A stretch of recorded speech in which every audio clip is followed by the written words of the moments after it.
I watched the video and I actually thought it was really, really interesting and had a lot of good teaching aspects to it. I know one of the things that he mentions is the fact of just taking a whole bunch of cheap stuff and putting it together and selling it for more. And I think a lot of that goes into business because you see all the time people mainly sell or buy for the brands themselves and not actually what they're worth. Like, take for instance, if you go to Walmart and buy something that's like, say, $6, and it's a certain brand that you really like or that you always get, or it's one of the bigger brand names, but then you turn around and there's an exact same replica of this item at the Dollar Tree for $1.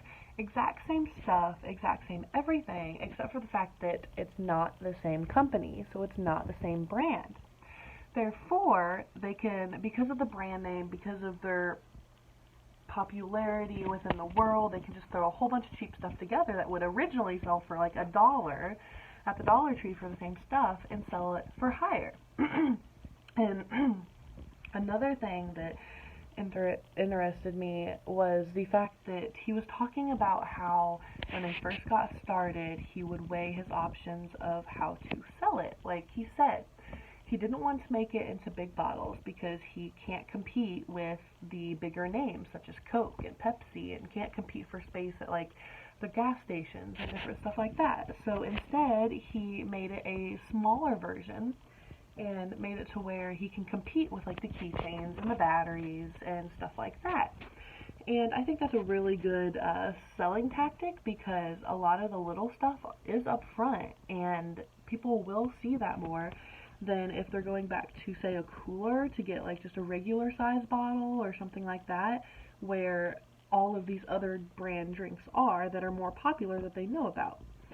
And then the other thing was he explained how he tested the product in a smaller area, like a smaller variety of like stations and stuff like that. And he was talking about how like in the first week they only sold 600, but then by like month 6, he sold over 10,000 a week, which seems really, really, really high around this area. But he said, that was a great start and everything to show, okay, yeah, this is going to take off, so we can go ahead and move it to other stores, move it to bigger stores.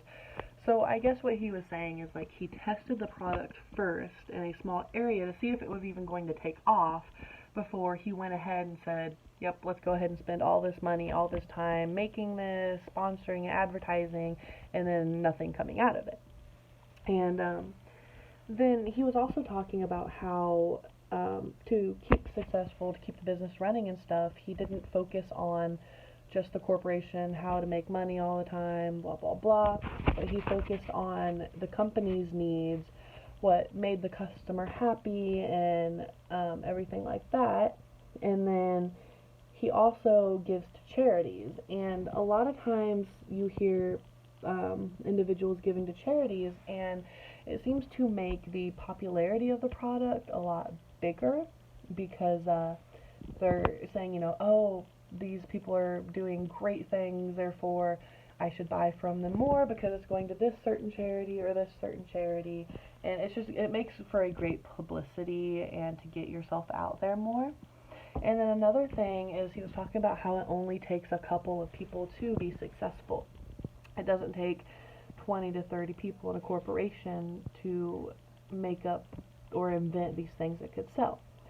And he was also talking about how his meetings and stuff always lasted like a minute or 2 minutes, just focusing on the customer's needs or the company's needs and different stuff like that, whereas bigger corporations would always have meetings for like half an hour that would just take forever, just focusing on stuff that didn't really matter. And he said in order to, be successful and stuff like that, you have to just get it and go. So you got to focus on the customer's needs, the company's needs, how to make it, prosper and different stuff like that. You just got to go with it. You can't focus on all these little details that aren't really going to matter in the end. And I found this video really inspiring because it shows that you don't need a huge corporation to start out. You don't need any huge degree, as he said. It's just all common sense.